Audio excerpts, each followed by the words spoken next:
Mahalo lele. Welcome everyone to another live digital conversation here on the Polynesian Eyes podcast. We are very excited to be here today with a regular on the show, probably our most regular guest, Kava University with Lolo. Lolo, how you doing, man? Good, man. Good. How you guys? Doing Good, good, well. good. I'm here in Utah visiting for some family events. Mr. Atero, how are things in your neck of the woods? Ooh, beautiful day during the cold times here in New Zealand too. I can't complain. Hello. Oh, how cold does it get there? Ooh, I don't even know which. I mean, to the point that you have to wear a jacket and stuff, but not cold like Utah cold, with the snow. But let me explain like this: when there's no wind, it's nice. It's like perfect. But when it starts getting a little bit windy here in Auckland, it does get a little cold. So What's the Yeah, that's kind of temperature? I how I explain. Yeah, What's the yeah. temperature out there? The temperature, I'm not too sure. Let me look at it. Let me look at it. Just pull it up here. Today's a nice day. Today's a nice day. Using app. So it's 15 Celsius. Do you know the Celsius. conversion? What is that in Fahrenheit? Oh Do you man, I know? don't know. Okay. 15. It's 15 Supposedly, today. supposedly, like what? 21 is room temperature. So let's say that's in the 70s. So you're Hmm. probably mid 50s to Okay. mid 50s to low 60s ish. Yeah. So it's a And it's a crisp. nice. You go out, it's crispy It's day. The nice. air feels great, and you're in the sun. It feels great. Yes. It's Oh, nice it's today. is it It's winter time nice. over there? Yep, from June to August, it's considered our cold times in New Zealand. In the North Oh, Island, it's nice, but when you go to the South Island, where Christchurch is at, that's where it yeah. snows. The snow sticks, so No, Oh, it's okay. really cold there. Oh, dang, that's no, crazy. no, no. Thank you. All right, UTOL, Malo, Hey, malo, Malo malo, yep, Kautama. malo. Welcome. We also have Mika. Hey, Mika says Mika, Malo Kautanga, Malo Ngawe, Ofatu, malo, Malo malo, si Mika. Mai. Sweet. Well, we appreciate you joining us, Lolo. We have a couple items going in the background that we can touch base on. We do have a video that we're going to react to, kind of kick us off. This is one of those, when you show up to a little kava session and everyone's doesn't have a specific topic, but we're trying to generate some momentum. Sometimes Some people bring in conversation. some conversation. Mm. So, I had no aloy. I had no iyo, aloy. si. Tawino rin ako, utopik ko ha mo mas if you have ni mahal ko tala no alone. So, Just be ready, eh? be ready. Yeah. Enter at your own risk Uh, tonight. Here, Lolo. UTOL says, "Oh, Lolo, love your videos. Can't wait for more William Mariner. I swear they need to make a Netflix series. Man, that would be Oh, awesome, wow. man. That yeah, would Let's be they. start with that awesome. question. What are your thoughts, Lolo? What would a Netflix series look like, and what are your thoughts on that?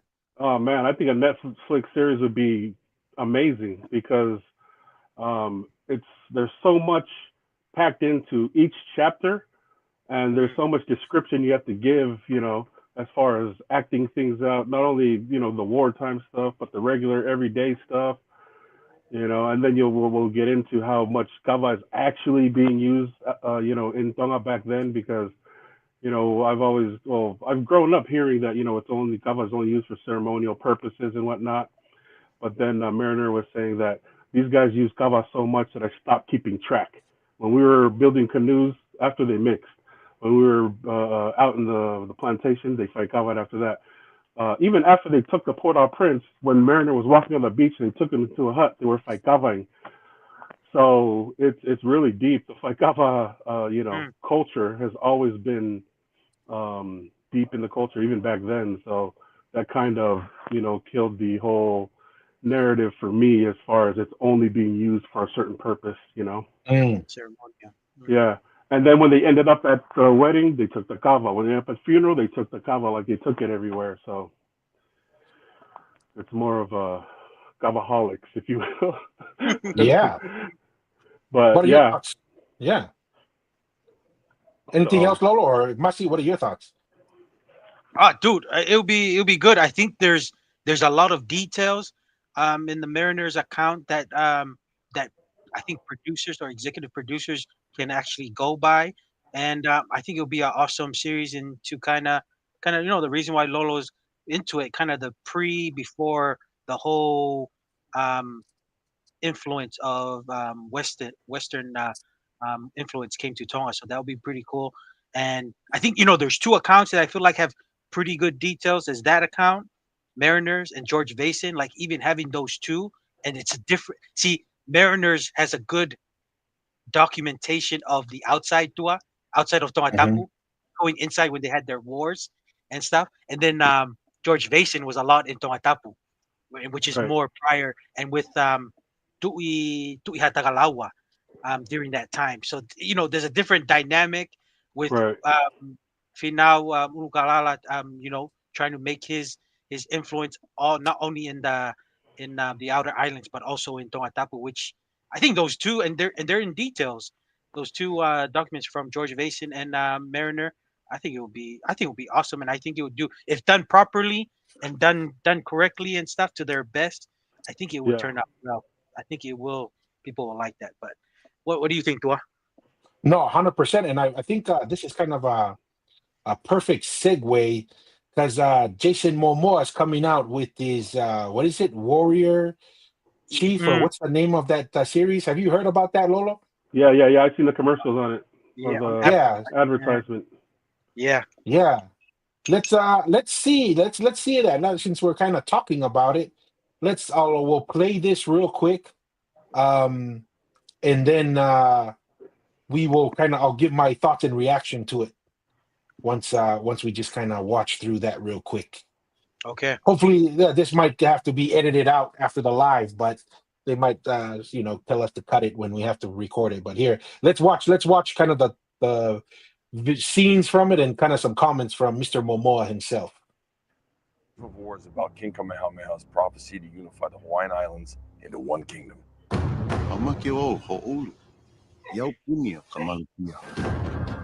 King Kamehameha is extremely important to our culture. He was the hardest role to cast until I met Kaina Mokua.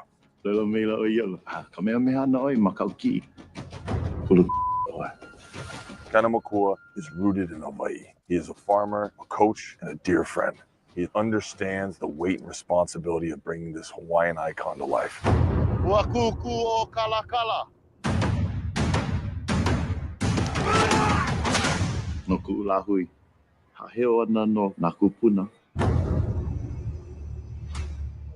Marie, Marie. I mean, that's pretty cool. I mean, it would be great to have a William Mariners kind of series, right? Have that Right. in there. I think it's almost like a dream come true because you have all the Polynesians kind of getting influential throughout the culture. You have Jason Momoa bringing this series. It would be a great continuation of momentum Right. for that to happen, and it'd be really cool. I think that would be a great thing to happen, man. Yeah. Yeah. Definitely. And it would have to. Well, that's a movie, right? Or is it a series? It's a Series. series on Apple Okay. Plus. Oh, nice, nice. Yeah, it would have to be. It would have to be in series for sure. Yeah. Because Yeah. there's a lot of description on the gods, on their, religious practices, and some of the customs and traditions that we practice that are a little bit different, and just the origination where it all originated from. There's a lot of description in it, so that's why I feel lucky. I mean, I read it like I read scripture, man, because Mm. because there's so much behavior and things that because they believed in God, right? And they had their own ways of worshiping God, and they actually had human sacrifice. And there's a couple of them that I tell in the book itself. But there was a lot of tapu, a lot of things that, like, when Mariner said that tapu means sacred, he was basically saying that it's similar to sacred, but there's a behavior in tapu that sets it apart, because when it's sacred, like when it's tapu, like it really is in action, right? It's straight up. There is no questioning the tapu, where people can defile or blaspheme, sacred things. in Tonga. If it's tapu, it's straight tapu. So anyway, yeah. So there's a lot of things that you can put in there, and it would take Mm. time and to make all those descriptions known to. But at the same time, there's a lot of similarities in the behavior with us today, as far as our faith and our loyalty and allegiance and stuff to Mm, God and mm, to family and stuff. So it carried on through the generations. But yeah, it'd be a great story to tell in cinema for sure. mm. So It looks like they did a really good job with Jason Momoa. Just some of the background, the right, buildings, the clothing and stuff. right, It's really nice to see to have someone looks like, man, it was done well. Now we're always gonna get people complaining about this, complaining about that. I mean, we're always gonna get that, but just initially, what we're seeing right now, it looks like it's been done beautifully, man. yeah, And it's Mhm.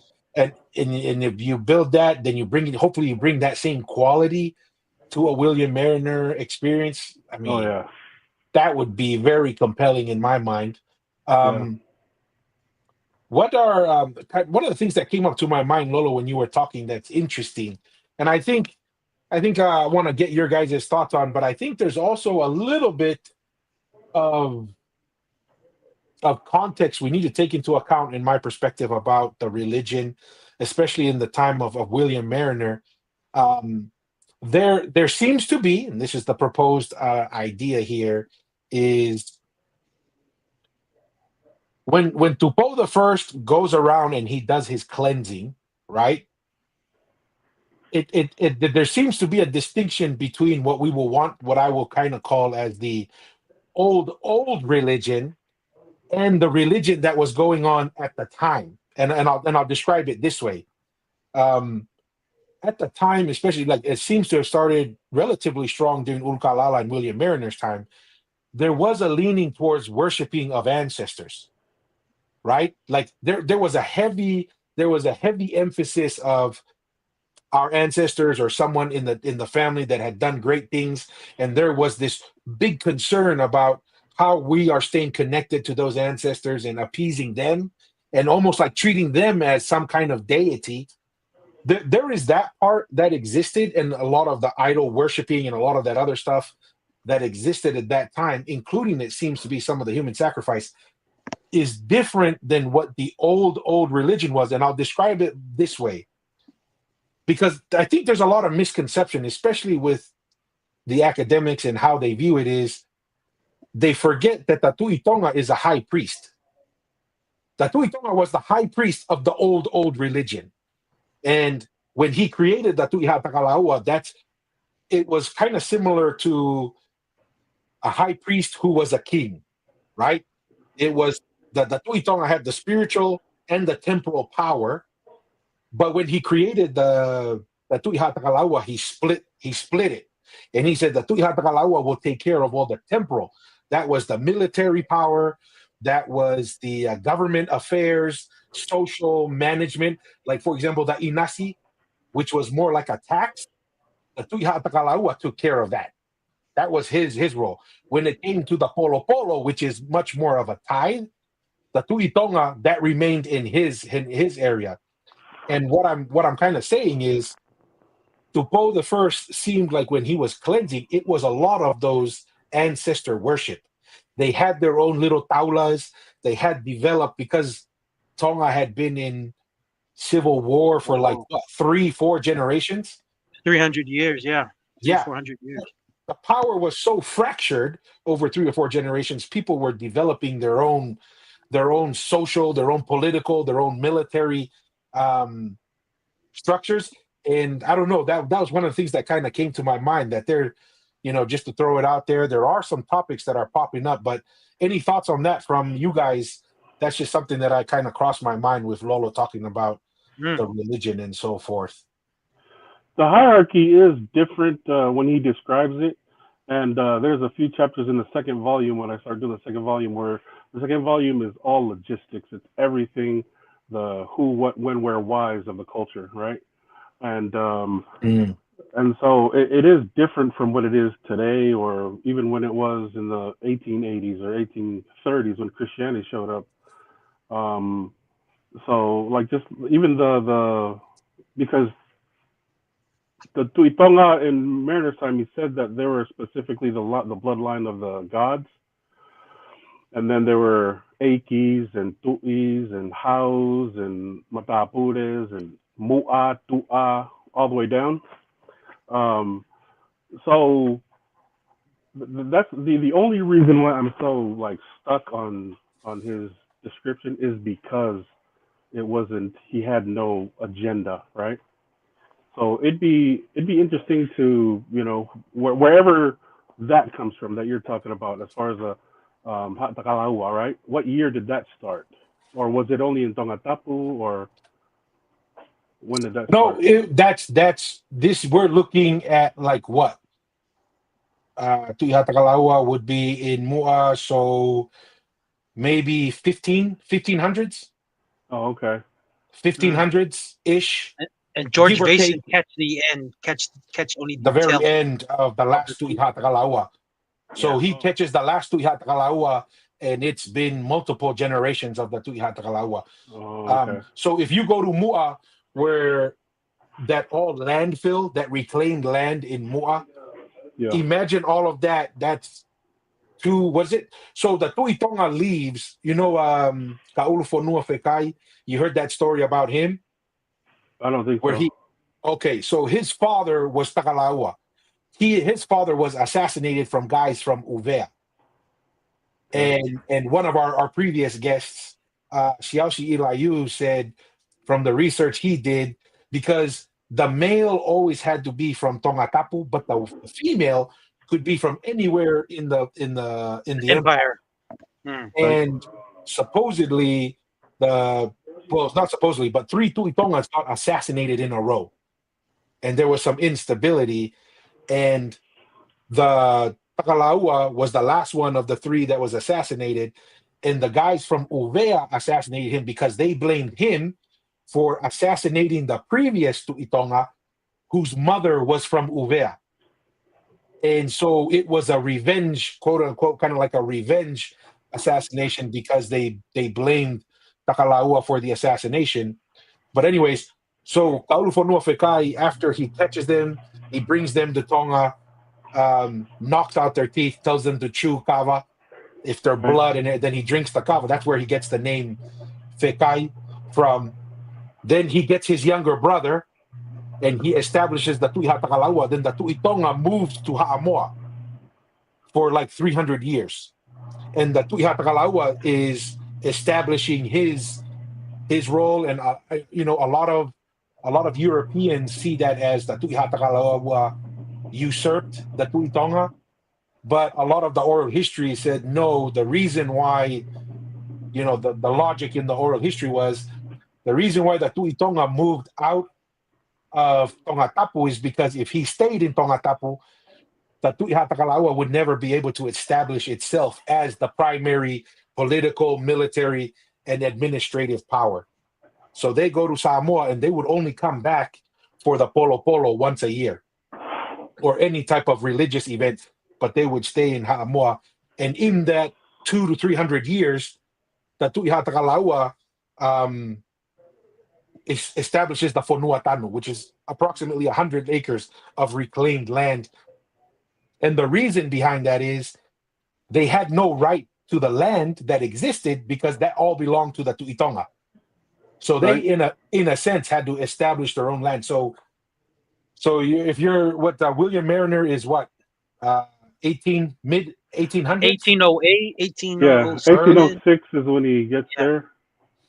Okay. Yeah. So early let's say approximately, give or take, 300 years before that is when the Tui Takalaua is first established. Okay. So I don't know if that answers your question or not, but yeah, that was the logic behind that. And then when did they start recording on paper that part of history? As far as when did they start documenting that part of history? Because that's oral history. All oral history. So the closest thing you have to documentation is Oh, George the Mason as well. Fales. Well, Yeah. George Mason, but documentation can be expressed in different ways. If you're just talking about written, okay, that's one. Another form of documentation is ruins, right? So you have all the langis. The langis were all to the Tui Tonga.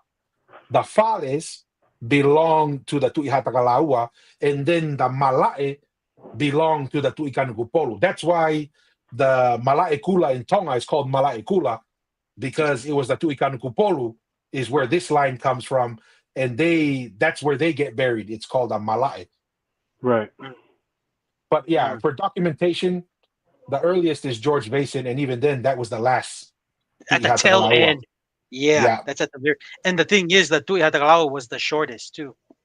Yeah. Just regarding of rulership, but we talked about this, Tua. We say the shortest, but when Queen Salote had to marry Mailefihi, who is the Tungi, but the Tungi is direct descendants of the Tui Takalaua. That's the heir of the Tui Takalaua. That is the heir. Well, that's what pretty much brought stability after Tupou the First, because Tonga was really on the brink of losing its sovereignty under Tupou the Second and Queen Salote the Third, if she did not marry Mailefi from the Tungi. So I mean, you could argue different way, but just going with the etiquette, they just go with the Tui Kanupolu, kind of but one of the Yes, but if in you were to Tongan go tradition, tradition, it's a male thing. Tui Takalaua right now would be the one in inherit. power. Yeah. So it's interesting. I mean, it's interesting. Yeah, that's my only problem, I think, with Tongan history is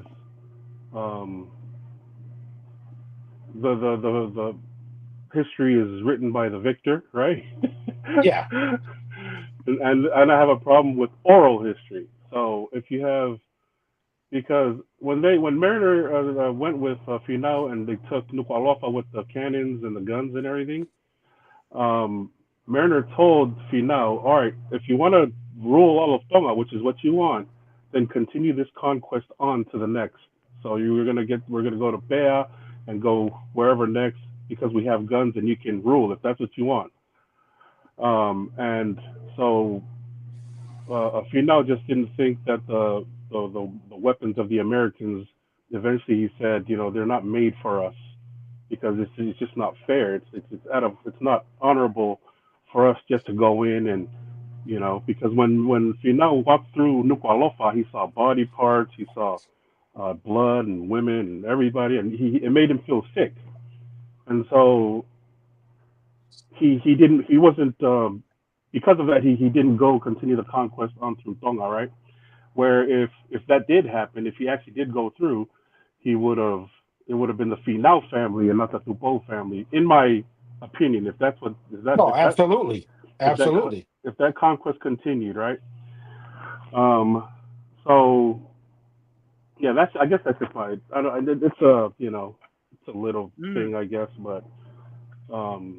No, that's fair. That's fair. I mean, that's fair. I mean, that's fair. Everybody has their preferences. I mean, for me, I don't even trust recorded history either, just because of obvious reasons. I mean, we live in a time where it is very clear that not only the victor, but the quote unquote expert writes the history, and we all see the expert.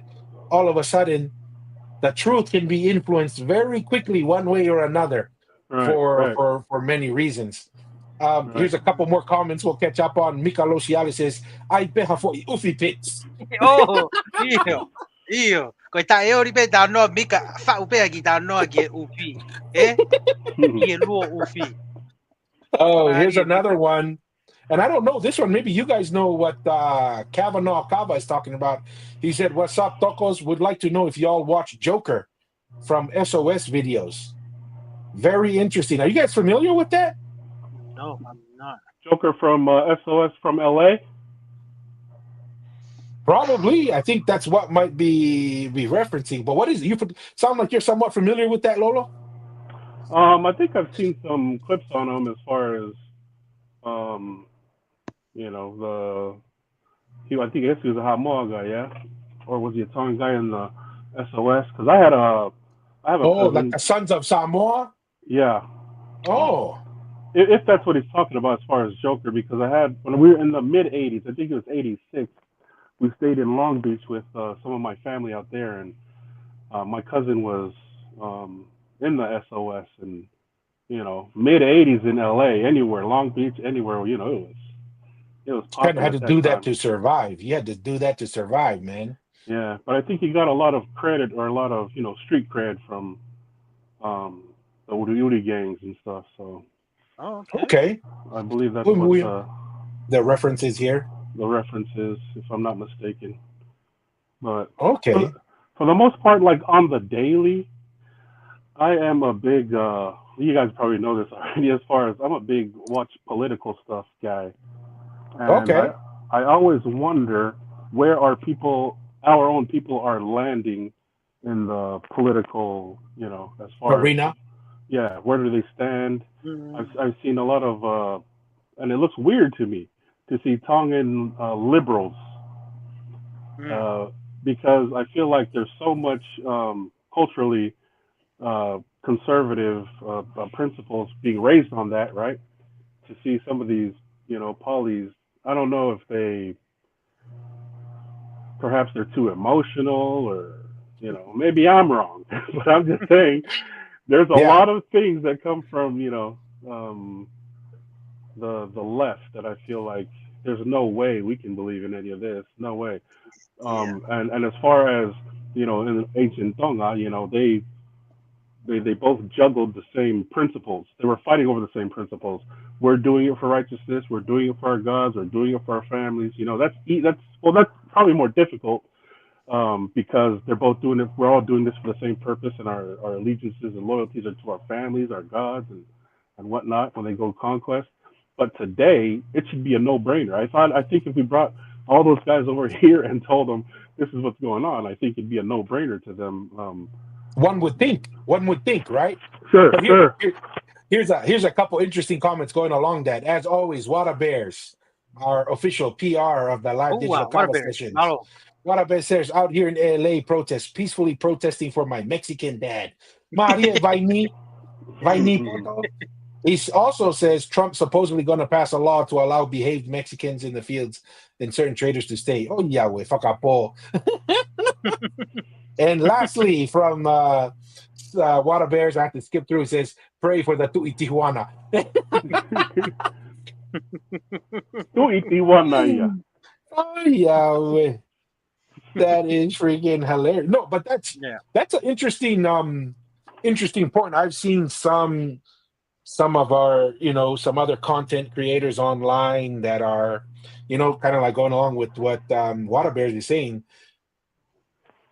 overly sympathetic maybe for some of the rioting that's going on over there in LA. LA, and some of the political things.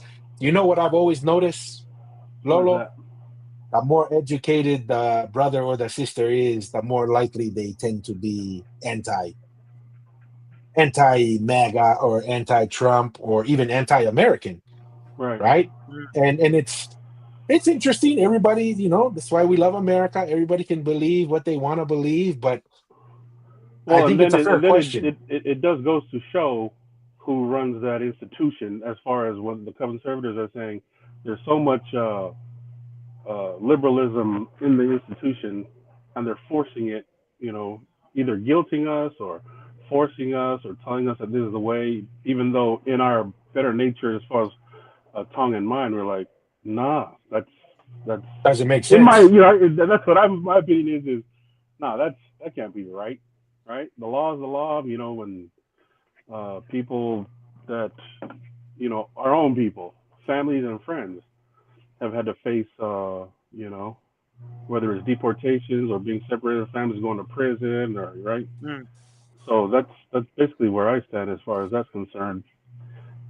I think, and I also, my opinion is, if it's done based on emotion, like we all don't feel or think or that it's beneficial for any of our family members that have either been deported or gone to jail and prison and separated from their families and deported afterwards. Like none of us would have wanted that for them.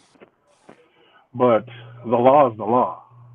What's Yeah, right is yeah. right as far as what I think we would think naturally, because Mm, even in the villages, we're all almost raised the same by everybody. Like tukuia, halaya, we get excited, man, we're not, like we know when people are anga whakapahalangi or anga whaka whoever, because we know and understand instinctively we feel that we know what's right. And so when anybody steps out of line and makes a decision that us in general we know is wrong, then that's who we call, fear balangi or fear whatever else. Mm. So, but I know it's a touchy subject for everybody. We're all mixed and everything else, but yeah, as far as that's concerned, You got to talk about it. You know what they say. You should be worried. You shouldn't be worried when people talk about it and disagree. You should be worried when no one's talking about it, because that means war is coming. When right, people aren't talking about it, that means why waste our air in talking? We go to war. So we should be encouraging conversation, not right, discouraging it. Any thoughts, right. Mr. Atearoa, before I have another comment to add? we kind of spoke on this on our previous live tour. My stance on immigration is this: immigration for back in the days would have prevent a lot of the colonization in many countries. If Tonga did the mass immigration for um for economic activity, we'll Yeah, take that and enjoy the money. But I'm telling you, we're not going to be the same Tonga we have now, because when you allow a big majority of people who are not like you and think differently like you, and it's uncontrolled, right? The chaos can happen. So that's what I'm trying to say. Hawaii, same thing, was kind of open borders with the Paalangis. They became the majority here in Aotearoa. Same thing, and the same thing with America. What they're doing with what they've established now with the immigration. If you allow people to get in and it's not vetted, and you don't know where they're coming from, because you gotta be careful with the people that you're letting in. These are, these if you got let unvetted people just go in, there's going to be chaos and instability that will be happening for people who've been living there many years, building that country. So to me, I'm kind of like with what Lolo and everyone's saying. If the law is you came here illegally and you get caught, then you pay the consequences, because it that was is the what risk it that you're is. willing to take. Because to me, I take that same mindset to Tonga. And even though we were there to we were lucky, I guess, because we overstayed because we didn't have our Tongan passports and everything yet. We only did it when we were about to leave. But I'm just saying, hey, if we get caught, we're gonna go. Oh well, let it be, because countries gotta have rule. Because if you if you're a Tongan that's saying you're for um illegal immigration coming or unvetted, then that means you're okay for Tonga right now should have open borders and let anybody come in to come, because they always say let them come in because they're picking the strawberries, doing the things. Hey, then we need to let people come to Tonga with all the vow that's in a lot of people's plots to come in to cultivate the land and everything. That's what I mean. Like, we've got to be smart. We've got to be smart, because to me, if Tonga wanted to be a they wanted to have open immigration to get cheap labor, hey, then Tonga is not going to be the same Tonga. Just like the America we know now ain't going to be the same America if you keep doing it and then you don't deport them to say to other people, you come here illegally, we will deport you. So there has to be a consequence, because and I mean, that's the rule. To me, people function with fear, and if you don't have that fear of being deported, you've lost your country or your borders. That's just me, because in history I can say the Palangis took over New Zealand because there was no such thing as they enjoyed the trading with the Palangis with their weapons, alcohol, and all the European goods. And then when the Europeans became the majority, that's when chaos happened, and we are in the situation we are. I can speak on that here and also in Hawaii. Yeah, other That's just my parts as thought. well. No, Mm, 100%. And to me, I guess common sense ain't that common. Just imagine this: you're in your home with your family, and you just let anyone come in, and not only you let them come in, but you give them the same influence. You give them access to the checkbook. You give them the rights to decide how and when and where you stay. Well, guess what will eventually happen? You're going to be the one suffering in your own home, mm, right? There's a reason why we don't let whatever come into our homes because we all know that that risk exists. And what I think is funny, Bussy, with your example, this is obviously just an observation, but you know, all the people that are cheering the rioting and opening immigration are usually Yeah. the first ones complaining about the Chinese in Tonga. Saying we gotta do something about the Chinese in Tonga. It's like, wait a minute.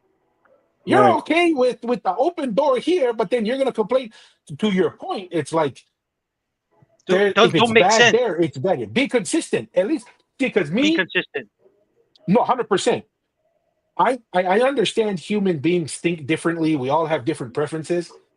I can disagree with you, but I'll respect you if you're consistent. Like, for example, you believe in open borders and then you let every immigrant into your home, right?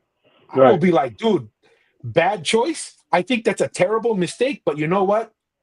I respect you because you live what you proclaim to a T, right? Right. What I don't like is the same people who are saying bring everybody across the board, but send them to the other side of town. Don't bring them to my neighborhood, Right. right? Like those all those rich neighborhoods that they shipped all the illegals to, and they said, well, wait a minute. Well, not here. When I said open border, I meant everywhere Right. except for here. Right. Then that's when I then not only Yeah. do I disagree with you, but then I can't respect you to at least Right. say you have a bad idea, but at least you live it to the fullest. So yeah, to Right. me, there's just a lot of inconsistency in that way of thinking. I saw this clip of a Tongan, I think he was a minister or a noble, walking around with a news lady from Australia, Yeah, on and ABC. yeah, and Yeah. she was asking, well, how much of these businesses are owned by the Chinese? And he said something between 60 and 80% or something. And I guess he was saying, yeah, maybe it's a mistake or maybe not or whatever. But I also saw a Chinese guy at a Faikava show up and fetapa at the Faikava, a Chinese guy, right? He showed up, he sat down, and I didn't know what he was gonna do, but he started to fetapa and was like, all this, and I was tripping out. And so that I thought, oh, so they're coming in doing business, but I mean, he came to Faikava and he's keeping the culture. They let him in. He's assimilating at least, and there isn't like trouble. As far as I don't see any trouble yet. Maybe there's trouble in the future, but I mean now there's half Tongan, half Chinese children everywhere, I guess, right? Mm-hmm. And I didn't go out there, but my cousin, he's they've been out there recently and said, yeah, they all speak Tongan and they all, at least the very least they respect the culture and they behave, how they're supposed to. It's the Tongan people that are kind of punking them sometimes, when they go to their stores and stuff. But other than that, they're getting on fairly well as far as No, what I can 100%. see. And what I find interesting is because Tonga maintained independence and wasn't colonized, all we have to do is look to our neighboring islands to see we're behind schedule in a sense, Right, right? That's the benefit we have. All we have to do is look at Ha'amoa. Ha'amoa has integrated a lot of these Asian families into the community. Like when I went to Ha'amoa to do on some stuff on the startup, one of the most influential families over there is Ray Aliki. He's like the biggest Ariki. like businessman. Yeah, the business there. He's pretty much you look at him, there's like I can see the Samoan and I can see the Chinese or the Asian, right? But in the community, they don't even distinguish like, oh, he's Chinese, we don't talk to him. He right, is very integrated. In his mind, he sees himself as a Samoan, but he also right, recognizes I have Chinese heritage, but I was born and raised for multiple generations, and my family have been in Samoa. So really, Tonga is just 20, 30 years behind that. right, And we right, just have to look, it's like, hey, if it's done right, and like you're saying, they're assimilating into the culture, it's not a right, problem. It's when you have this tidal wave Yeah. of too much and not enough time to assimilate. right, Either the tidal wave wins or the island's gonna survive. Not one or right, the other. and Right. that's what we have to kind of take into consideration. It's been called an invasion because there's just so many cultures all over the world that come in and are entitled because of a law that we had that allowed all that to happen, for political purposes. But the ones that are here and came here the right way, and it's all across the board, they've all agreed with, we did this the right way, and I think they feel like we should all do this the right way. So those are the ones that have assimilated, have businesses, work, and all that, and have no problem with it. Where right now, because there was just so many different cultures that were just tidal waved in, like you're saying, that it absolutely feels like an invasion because they want to take over. And now they're claiming it's theirs, and it was theirs a few hundred years ago. But at the same time, it's like, well, then why don't you go back to the real one that exists? Why are you? Because you guys all have obviously run away from something you don't like, and want to enjoy this, but you also want to change it into that. So there's a kick as far as what's gonna happen in history. But I feel like as long as we're strong, we'll be all right. Yeah, just for the viewers and the listeners, Masi, before I hand it over to you, open mic today. Send over some topics you want us to talk about. I'm going to flag one right after your comment, Masi, on a topic that some of the viewers and listeners want to see some thoughts on. But go ahead. Some of the positive things that I've heard too that people are missing out too, that the Chinese stores that they sit on, remember, they don't own it, they lease it. Yeah. So there's been a lot of blessings for families. There's a lot of blessings from families that lease their land to the Chinese businesses because that's their sort of income when they're they're only farmers. Sometimes you have a good year, sometimes you have bad months or whatever, but the money they get from the Chinese is stability. So that helps them with income. And I feel like that's missing out when they just talk about the business side of it, the Chinese, but they're missing out that the land it sits on, that's a private agreement between them and that certain family that owns the land, and they get money through that way. And that's been helpful for a lot of the Tongan family. So to me, as long as you don't touch the land laws and start trying to make it freehold and for anything, that's where issues can happen. To me, the land laws have withstand so many generations and times to up till now that still hold on to our sovereignty. As long as we don't touch that, to me, we're gonna be fine. That's just my thoughts on that too. That's a great point. That's a great point because have you guys seen the movie Founder?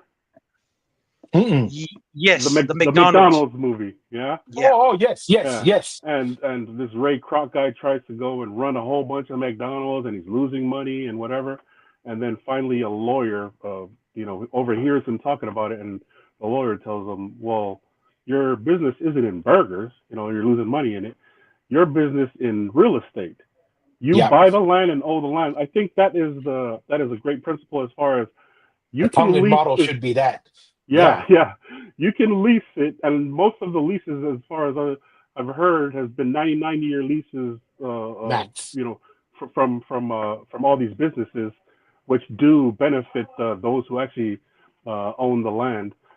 And that's, I think, a great thing as far as generational being able to have. You know what I mean? Like they just all basically turned the whole entire property of Tonga into what Ray Kroc did with McDonald's, and just own the land and lease it to McDonald's and maintain them, for that long, for 99 years, if that's possible. And that'd be I think that's a great move, whoever came up with it in the first place. No, 100%. That's a good point. Yeah. Well, I was going to say, that's why there's McDonald's in Momoa and other islands, but that's why there's no McDonald's in Tonga, because McDonald's, when they do a franchise, they have to own the land. So I think Tonga is saying, "Oh, it's okay. We don't need McDonald's." Yeah, there you go.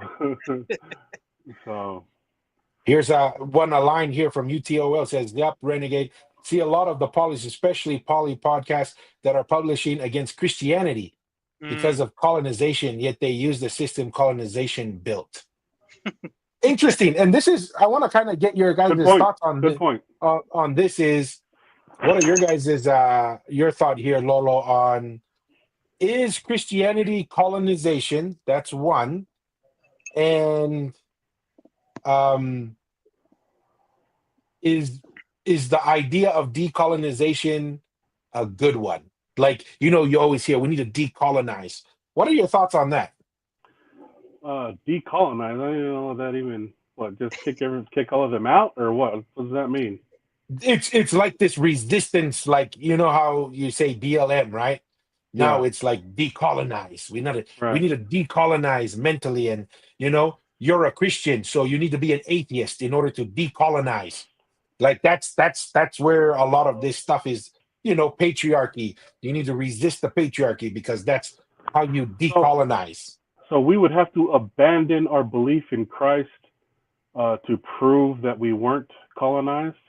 Dang, that's a tough one, man, because um, we also love the fact that the scriptures themselves were documented, and we believed in gods already, and I think a lot of the behaviors, and that was the trippiest thing about Mariner's book, is because a lot of the behaviors of Tonga in that time they already had Christian, attributes inside of the behaviors of the Tongans. I think that was why it was easier. Aside from the fact that once George the Bow the first, adopted England, adopted the name, and adopted the religion, it was easy because we already behaved that way anyway.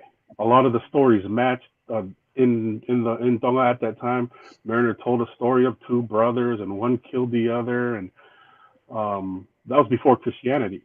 There was a few things that they've already known, but just in the behavior itself, I think Christianity came and helped actually assist in as far as who is it really, right? Who is God really? What we're going to believe? The old gods, the chief gods, the legendary gods. What will we have to believe today? And I think we are instinctively, and I think it's in our heart, in our soul, like we know and understand once we hear the stories of Jesus Christ and God and all that. I think we instinctively feel like that's true, if that's the case. I don't think that we instinctively would stop it and go worship the gods of the old times or whatever else.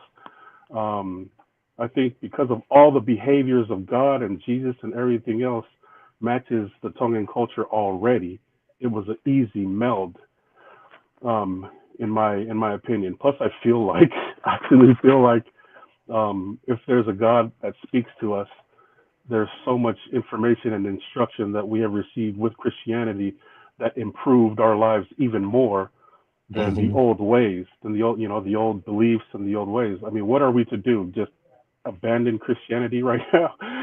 That's crazy. So, yeah, Yeah, no. Mr. Yeah, go ahead, Lolo. Also, one thing as far as Hows, right? The Hows were conquest guys, and they took power through conquest. The Hows, right? And then Mariner said that those are the champions of these people. Those are the champions of these tribes. These are the champions, and if they came into leadership, they came into leadership through conquest or through military force. Those are the champions, and we call Christ as far as we call him a How too. As far as champion, because nobody had ever conquered death in any of the history. If there is a champion, and then that's a story, right? And a story passed down, just like our old champions. Then that would be, in my opinion, a champion in the old days too. If they heard that somebody conquered death, you know Mm. what I mean? So that may be a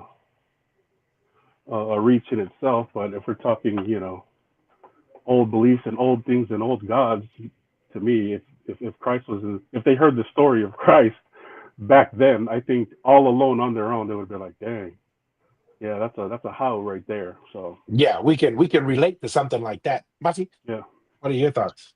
Yeah, I think we kind of mentioned it too, right? With regarding Polynesians, you can't, even if you take away Christianity, you can't deny that we were devoted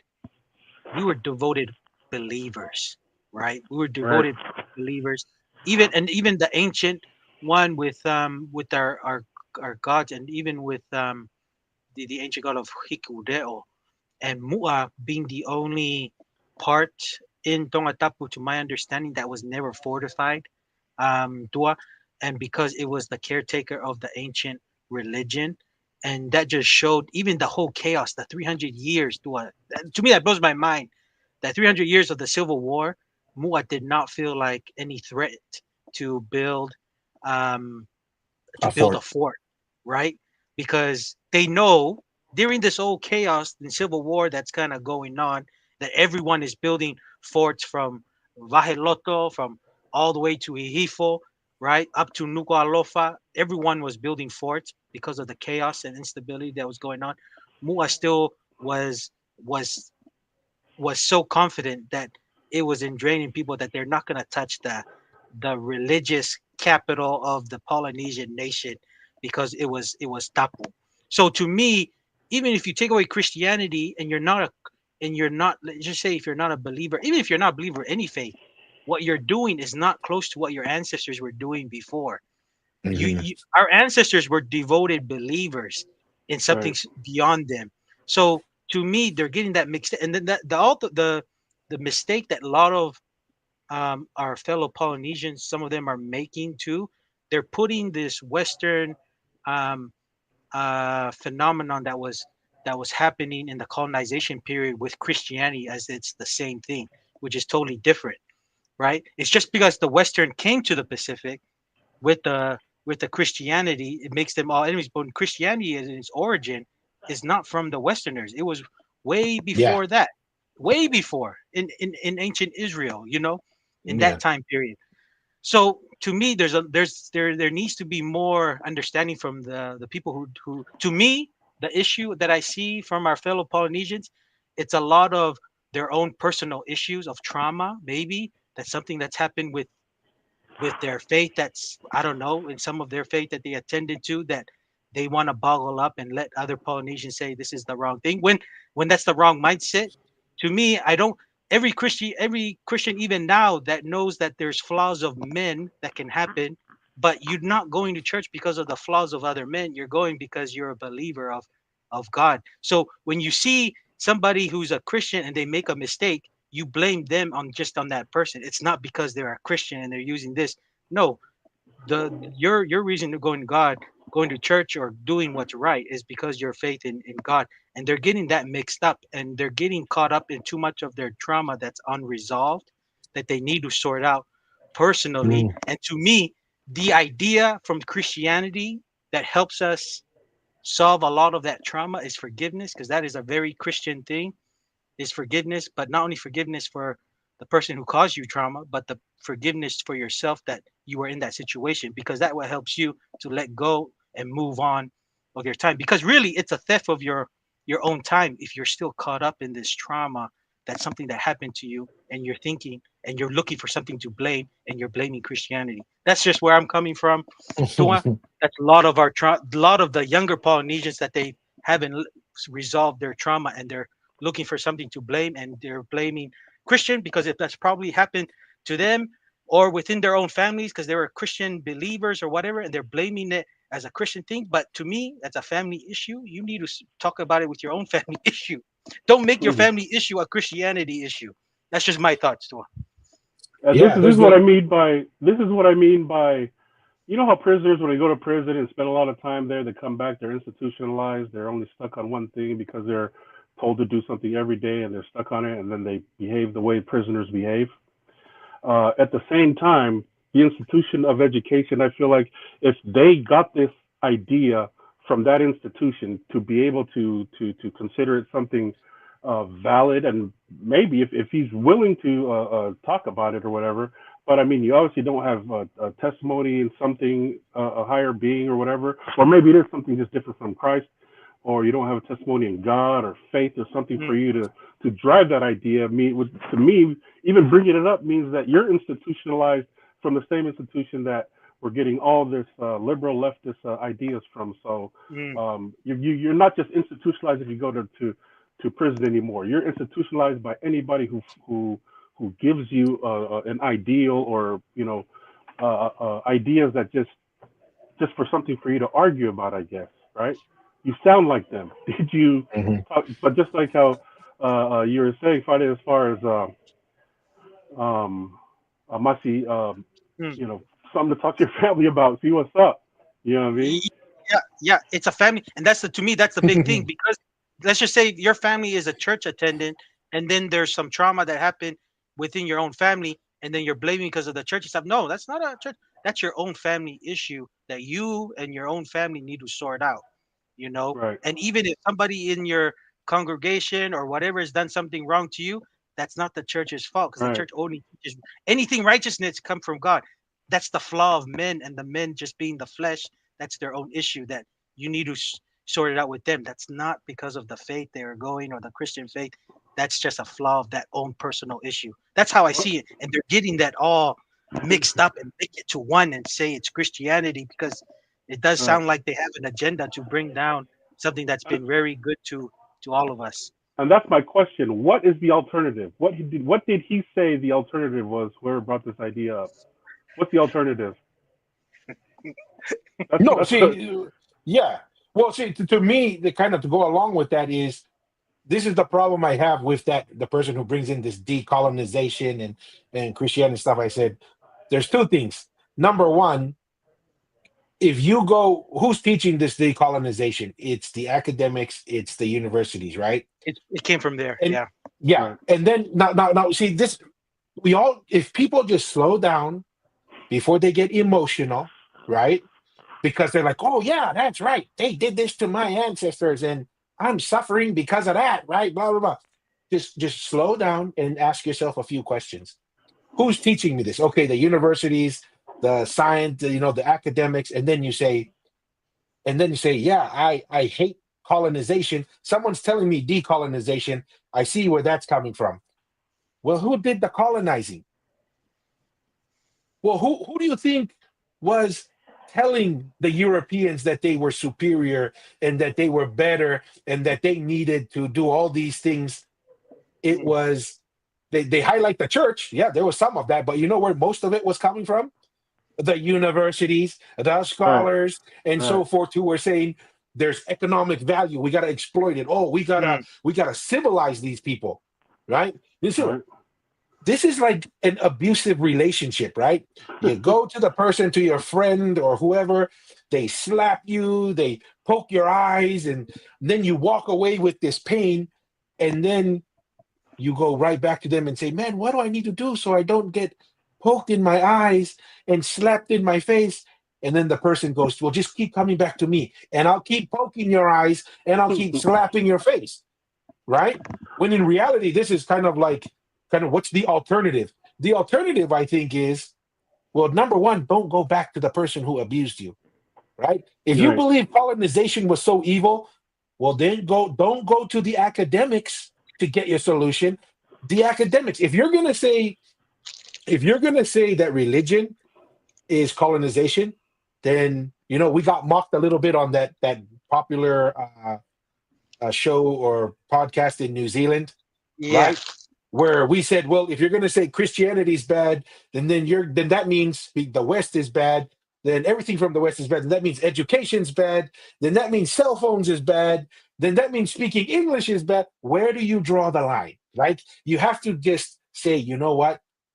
Bad things happen all the time. I need to think about me and moving forward. And what can I learn? Well, go back to your family, right? Those are the people you need to be talking to and having these conversations and saying, I can't change the past, but what can I do to better myself and my family for the future? And if that means get an education and use it to improve my family, great. If that means doing whatever, go back and focus on your family. Or here's another one. What did Tonga do? Because people always tell us, oh, looks like we may have lost him for a second. But we need to go back and observe Masi, and we discuss this all the time. And I know some of Mhm. our viewers, they say we're overly prideful about Tonga, or maybe we're too biased for Tonga. But we do it because there was only one Polynesian nation That wasn't that colonized. survived. And we Yeah. have to ask ourselves, how and why were they able to do that? What did Tonga know or do different that allowed them to not be colonized? And in my perspective is, number one, they realized that religion is important. Mm, Regardless, the Tongan, the structure, and like we said, the Polynesian structure overall is religion is an important component of society and individuals and families. That is unavoidable. And how do we say that we did that? Because of the Tui Tonga. He was a yeah. high priest and a king. Yeah. And so you have to take those things into account. And they then understood that, hey, look, religion and politics in many ways are inseparable. So when the Westerners came, they understood that with the religion, there's always a component of politics that's coming. And because they understood that, they knew we have to be careful, we have to be thoughtful, and we don't just take whatever or do whatever. You have to always take into account what's what's the right hat to be wearing in the right situation, like the Correct. metaphor that you used in the past, Masi. No, and the hat thing. I just kind of thought about it. I think I don't know if it was just talking with some of the other siblings or with our parents, but that is the definition of a Polynesian navigating who Polynesians who really understand the the cultural ways and what it means to be a Polynesian from the islands and navigating the complex Western world that we live. That is something that probably many Polynesians who are like us and who are from the islands and trying to navigate this Western world trying to wear that different kind of hats and when to change and that's and it's tricky and we can miscalculate at times but we we try to do better in the future regarding those situations but yeah. Yeah, and really just being careful that, you know, they're trying to set out the idea of two things. All of Polynesia was colonized. We got to Yeah. push back on that. Yeah. Not all of Polynesia was colonized, and that's not something that Tongans should be proud. All of Polynesians should be proud because we really believe, and we think there's more than enough evidence. It was a Polynesian nation, and the capital of that Polynesian nation survived.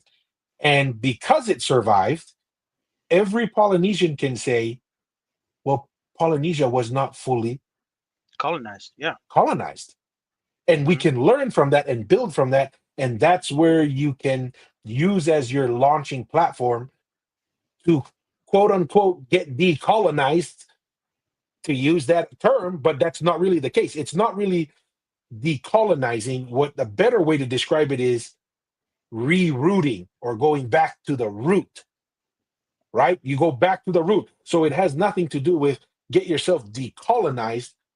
That should maybe another t-shirt, rerouted, and have a kava plant on top of Mm, that. mm. No, and I think yeah, go Bas. no, and I was gonna say to and why it's so important that Polynesia wasn't fully um, colonized because for the viewers who saw us correcting that that narrative from one of our brothers from Ha'amoa regarding the fort in Hule and the purpose of that.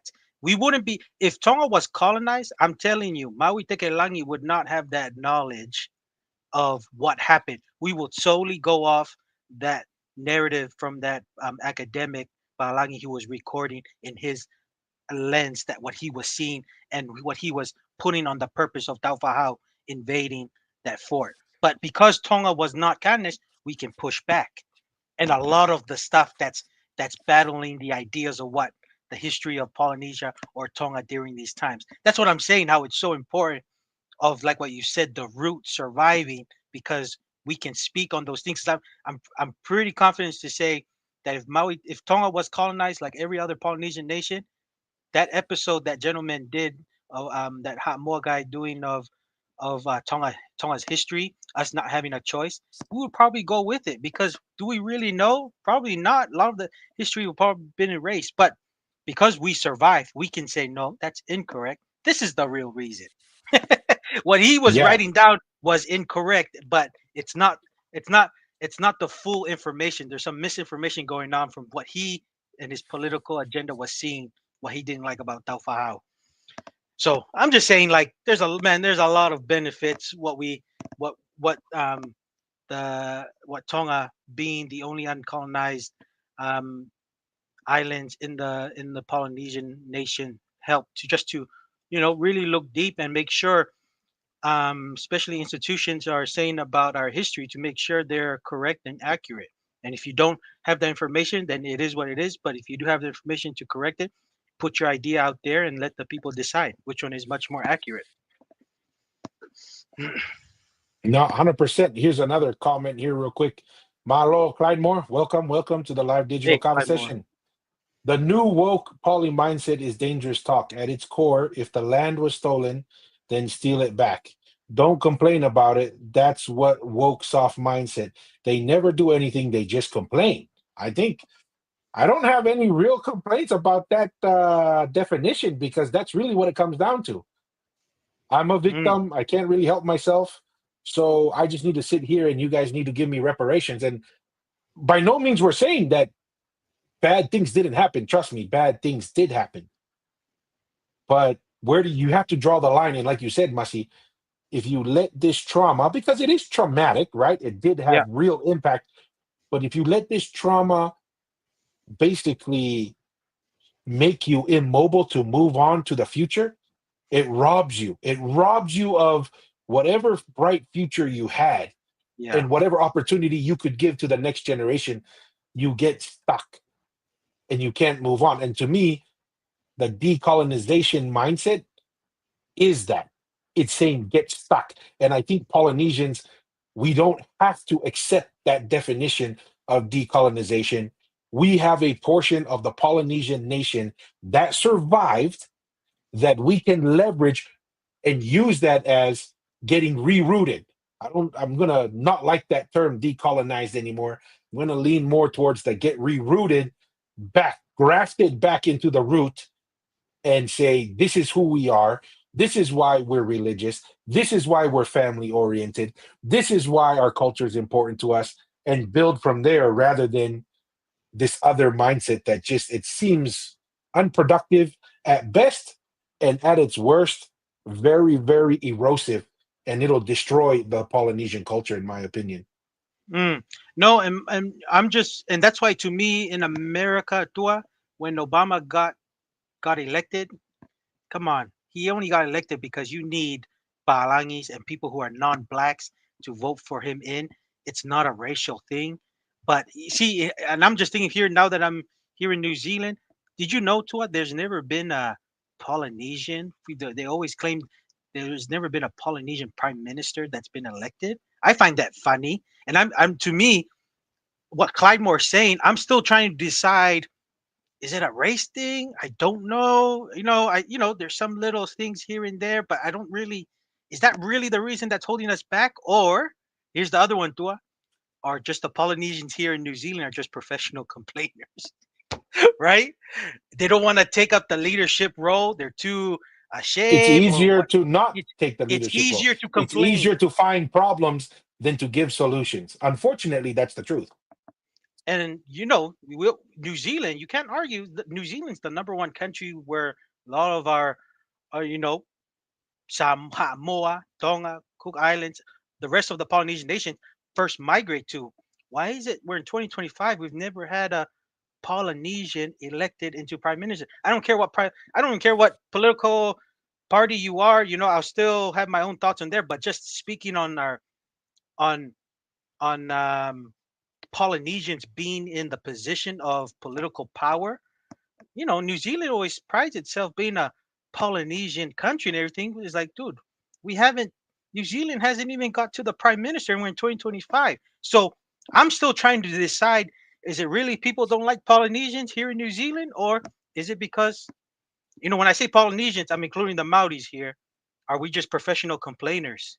And I'm just looking.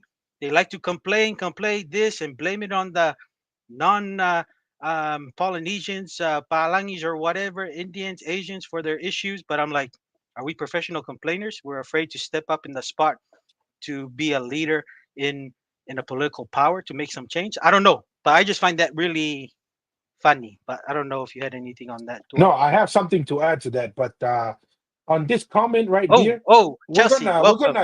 we're gonna kick some people out with what is this I am Batman? We don't know what that's all about. Love you, What's up, dear. Chelsea? Thank you for allowing me to be here. Um, Mm, I think this is really important, Masi, and I wanna build on what you were saying. This is why I think it's important to go back to the root of how the Polynesian nation survived colonization, Masi. What was your observation from your experience at the history and just looking around? What was the biggest reason why Polynesian portions of the Polynesian nation were colonized? They weren't unified, yeah. right? It's they weren't unified enough to say, this is who we are as a people. Let's stand together and support each other to resist this invasion. Instead, they all pursued their own individual interests, right? Oh, I like this clan said I like the Palangis because they give me guns, they give me money, they give me all these things. And you know what? Not only do I like them and support them, but I'll fight the other Polynesian clans or oppress them using that. And it was the lack of unity, right, Mm, that led to the colonization. mm, What was and Tonga, what was the one thing that was able, Taufaha was able, he did his job. The Tui Kanukupolu's job, the reason why the Tui Kanukupolu title exists is manage the military, check, yep. organize the social responsibilities, check, right? Run the governmental affairs of the nation, check, right? And he was able to consolidate that. But that alone wasn't enough. That alone, because we all recognize what's the big component in Polynesian history and culture? The religious component. And Mm, who held the religious component? The Tui Tonga. mm, The Tui Tonga held that religious component. And we have these two leaders, Tupo the First, who did his role as the Tui Kanukupolu to organize and bring the temporal affairs of the country into order. Then you had the spiritual leader in the Tui Tonga who had an option: resist, fight, or unite. And what did he choose to do? unite. He chose to Unification. unite. Mm, Yes. And how do we know that he chose to unite? He gives the Tui Kanukupolu a Taumafakava, which he has no right to. correct. And then he openly says, the title of the Tui Tonga will end with my body. Yep. They rename it to Kalanivalu after for his descendants. And then the biggest one of all, he sacrificed his ego of, Yep. I have the oldest bloodline, I have the most power, I have the most rights. But he gave that up, and that's why the Polynesian nation's capital was able to survive. That's to me must be the answer why there is no Polynesian prime minister in New Zealand. Mm. Everyone is fighting for their little interests, what Little best piece for of them crumb. and their clan. Oh, their Yes, little crumb. Yeah. yes. What they don't understand is two things in my mind. Leadership means sacrifice. And we're not Mm, just talking about, oh, sacrifice your time so you can be the PM. No, no, no, no. It is sacrificing your ego. It is sacrificing your short term benefits for long term vision. And you have everybody in these quote unquote complaining sessions, but no one's willing to say, hey, you know what? I'm not worried about achieving these things for me and myself.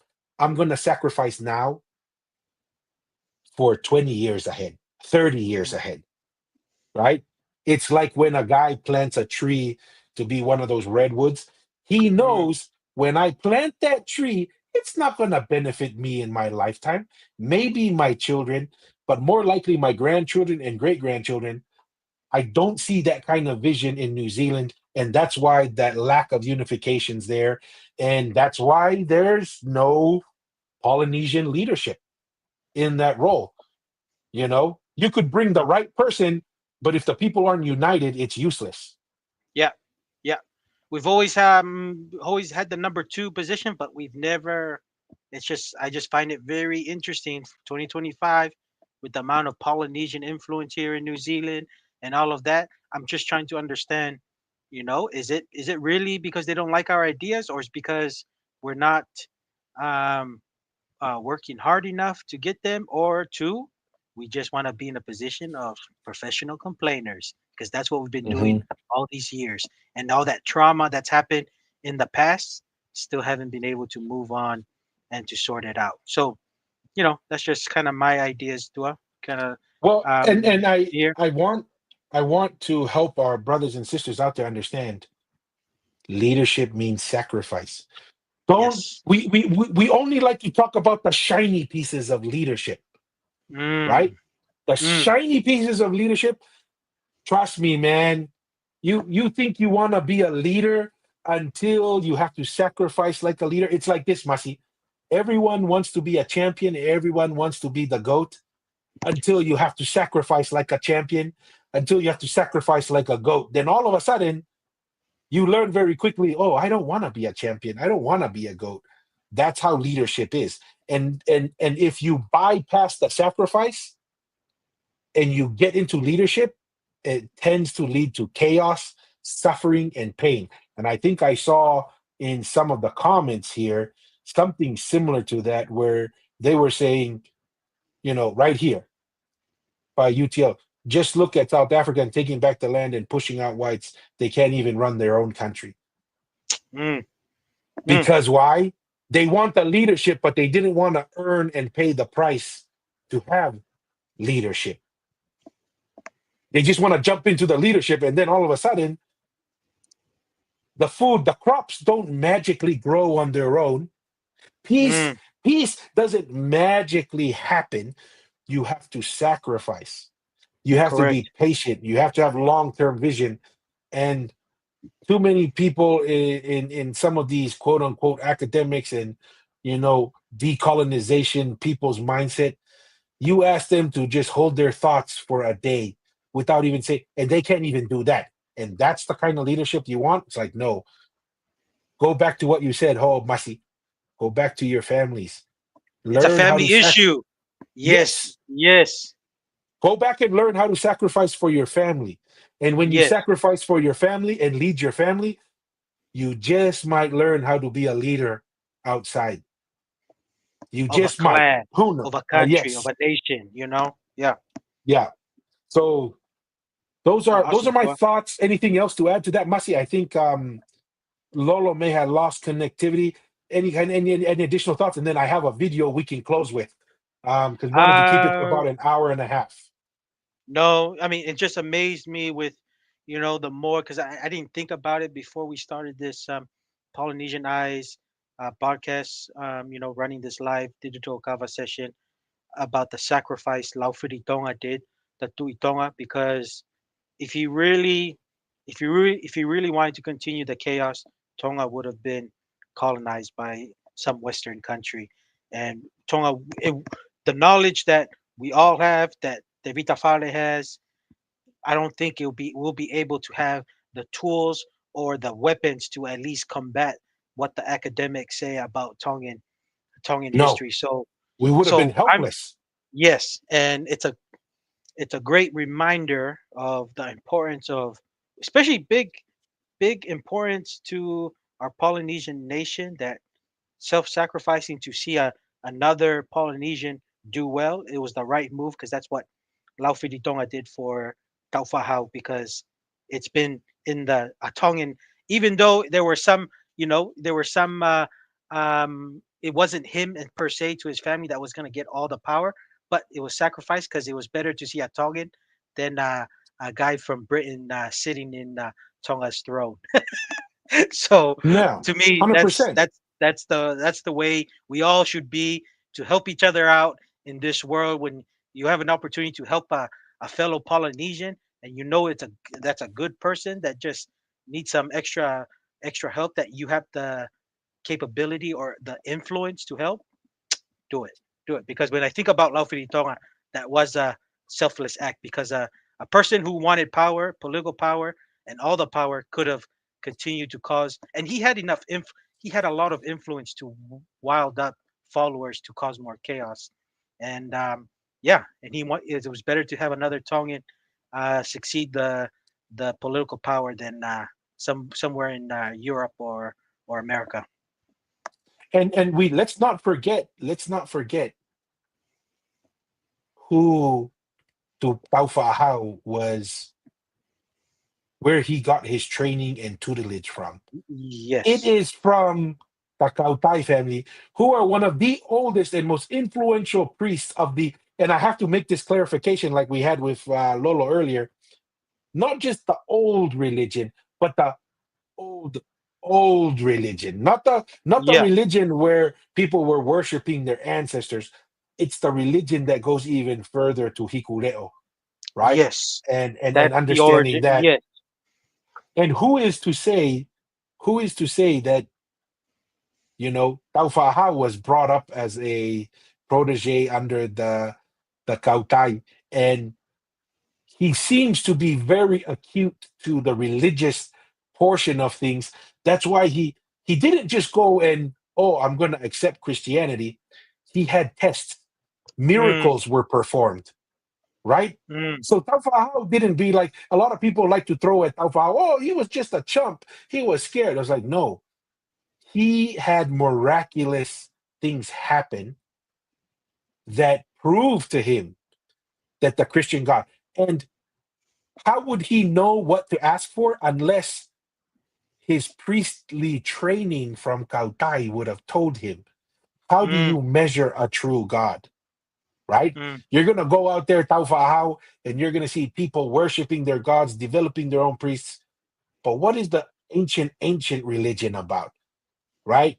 And that mm. could have made a major influence as to why he specifically says, oh, Kautai is here, or Taufata is here. Pitavi, Yeah. check it out. Let's see if you're going to survive. He puts the umbrella into the sand where he knows Yeah. the tide will come and pass.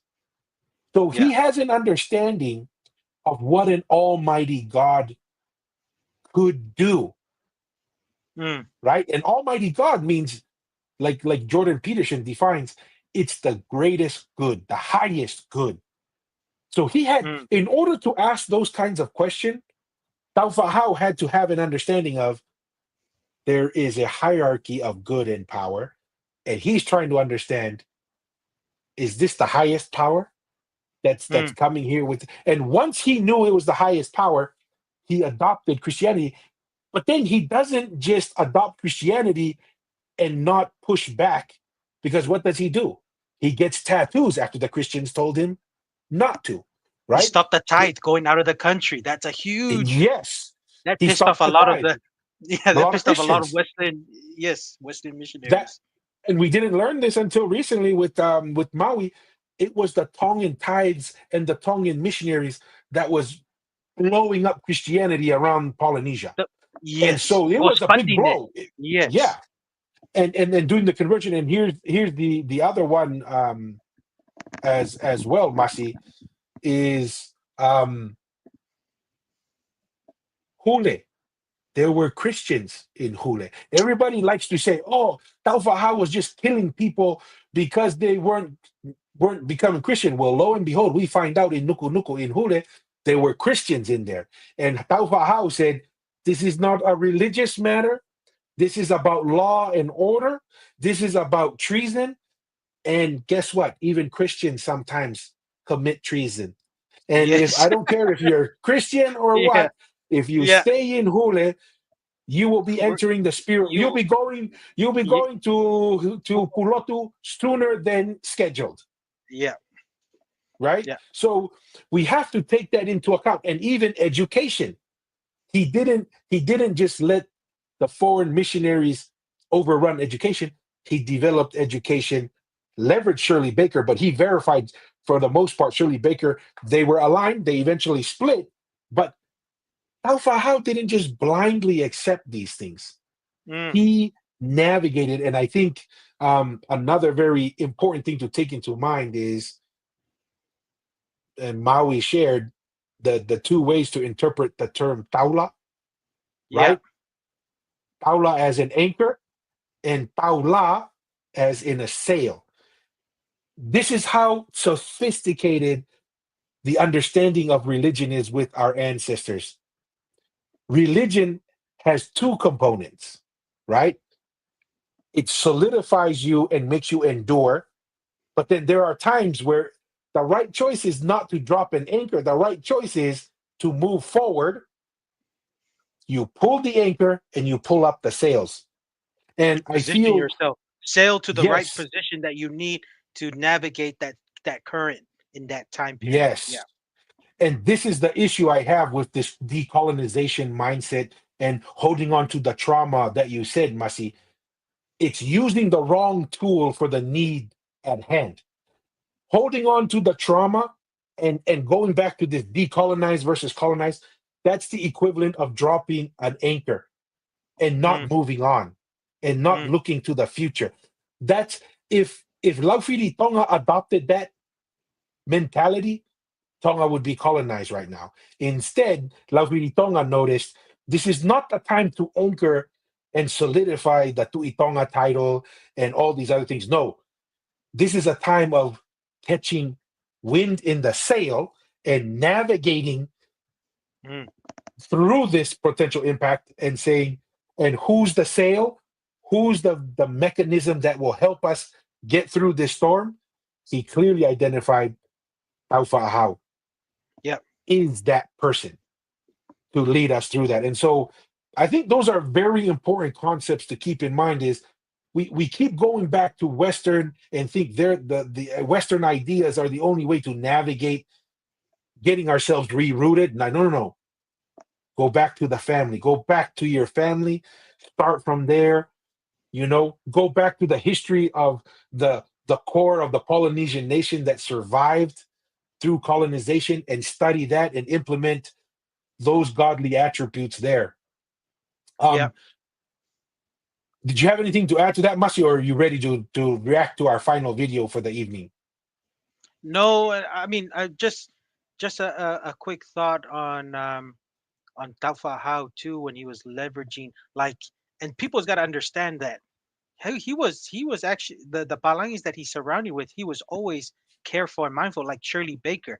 To my understanding, when he was creating the Constitution, there was a lot of influence from those guys to just say have it in English, but it was Taufa How that implemented no, this needs to be written in Tongan. And Tongan. that's the original constitution language form was in Tongan so that everybody understood, no one was in disadvantage. Because when you do that, the constitution, that's how the Westerns roll. You have to have something written and English, but what was that Tongan flavor? Write it in Tongan. No one's in disadvantage because we know this game of navigation with these politics are going.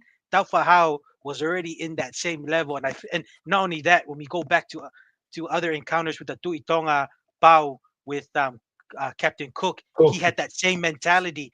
We were already on that level of politicking because we were the center of the Polynesian nation. So those are the little flavors that the tinkering that you know and the maneuvering politically that Taufaha was doing to preserve Tonga sovereignty up to this day. So because much later on, there's the English version when it's a different current now, right? With some Yeah. some of the maybe the shortcomings because the world in those days is different to the world we have in today, and some of the languages is hard to translate in Tongan with some of the English version. So that's what I'm trying to say. Like people's got to understand. Back then, it was just the Tongan constitution in the Tongan language.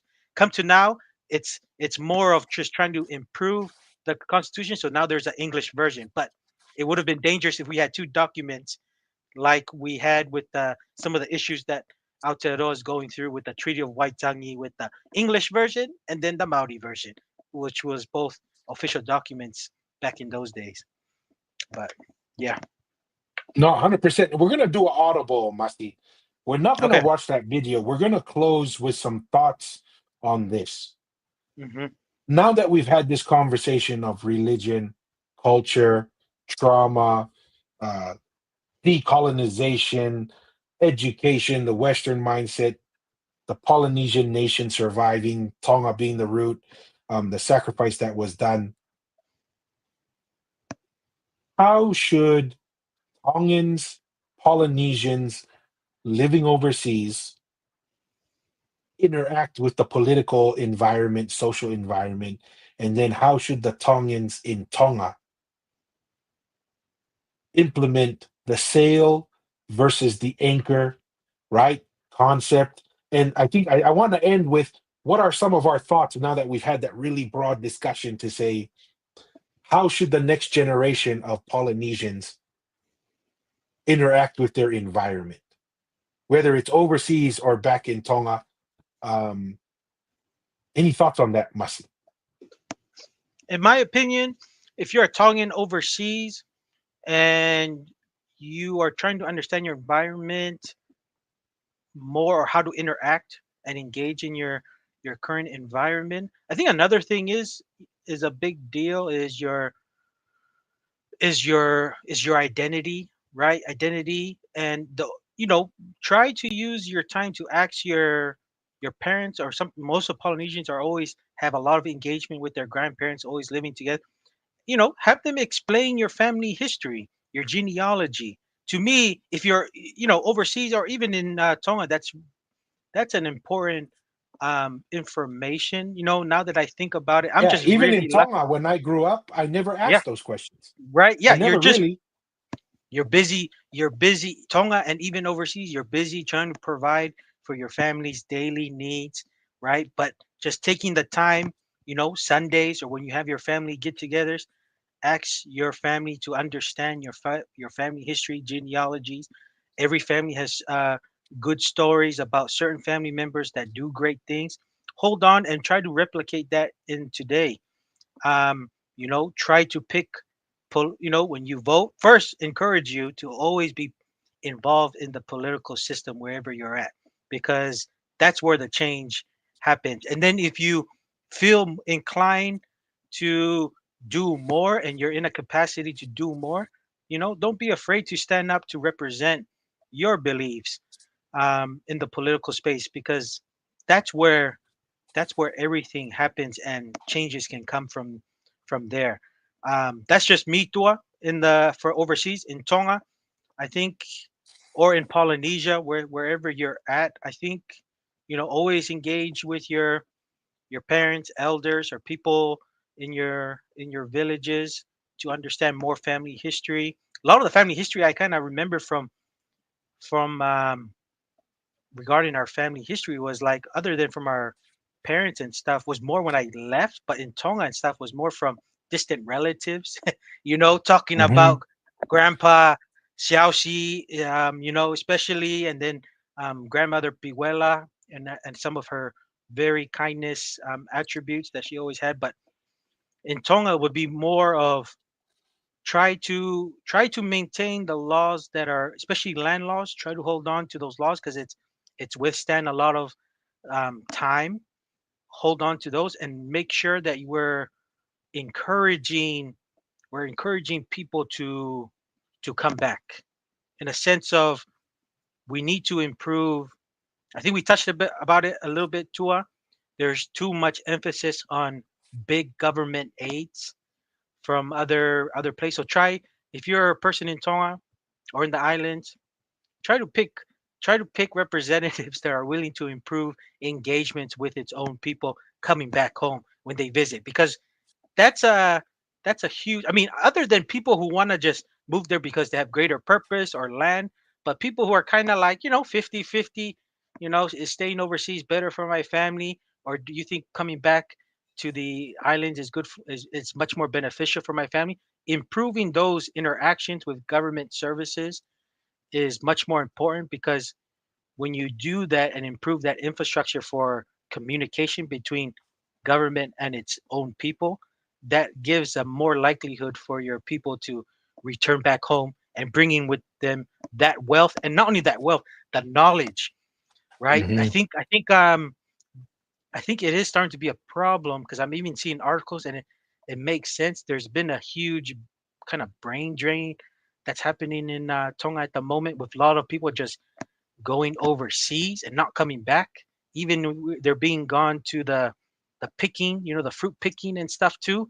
They're leaving the teacher jobs and even some government jobs, because it's just not in good condition, and they rather go picking for 3 months and probably they earn a lot better Earn living. So two, three times money. yeah, so if we can improve, and to me, we can improve a lot of that, or just close the gap, or even offer better benefits if we allow more people who have more knowledge from learning overseas and bringing that back to Tonga and maintaining them there.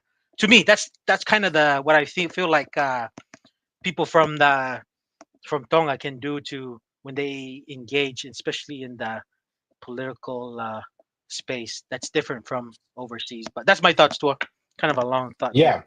No, that's great. And we'll kind of use this as our closing thought. And I can't I think my advice would be the same to both, right? Start with the family. Go back to your Mm, family, brothers and sisters. I mean, the Polynesian nation was just one giant family network, correct. right? That's where you learn what's important. That's where you learn leadership. That's where you learn sacrifice. That's where you learn all these things. And if you spend your time and money there, it will automatically improve the future generations that you have. That's the first part, right? Go back and start with the family. And when you go back to the family, it will coincide with this thing, with the Mm, religious part. The religious part is an important part of who we are as Polynesians. And mm, if we lose that, I fear we lose what makes us unique and different to the world. There's a reason why the world seems to have this fascination with Polynesians.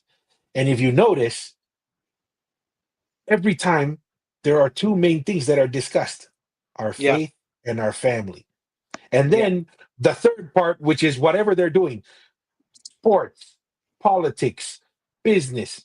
There's that always that third component. And whether you're overseas, whether you're in Tonga, go and do those two things. And use your family, use your faith as an anchor when you feel like things are drifting away from you, and also use it as a sail to get to your goals, right? To Mm, get to the vision that you have for yourself and your family.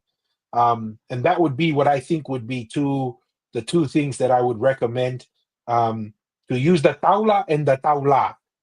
and mm. and as always, we always invite everyone: be bold, right? Yes, sir. Ask questions and be bold. And until next time, peace. See you, family.